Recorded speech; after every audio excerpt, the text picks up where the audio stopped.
হালকু দামরার তো বিয়ার বয়স হয়েছে, ওরে বিয়া দেওয়া দরকার। কাশেম ভাইয়ের মাইয়ের লগে বিয়া দিব। হালকু দামরারে ডাক দাও, ওরে জিগায় বিয়ায় রাজি নাকি?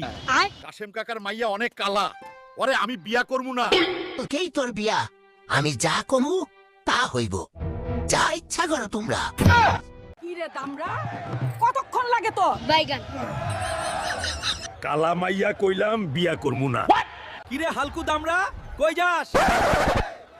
নিজের পিছনে নিজে বাঁশ দিতে যায়। যাক বাবা, বিয়ে হয়ে গেছে, বেঁচে গেলাম। পিছনে বাঁশ নিল তো। পিছনে বাঁশ নিল। কালা মাল একটা বিয়া কইরা ফালাইলাম, জীবন শেষ আমার। কেমনে কি? কিছু কালা তাই বিয়ে করতে চাইছিলি না। এখন দেখ কিভাবে তোর হিসাব করি। আমার মা রাশিয়ান, আমি কালা, এবার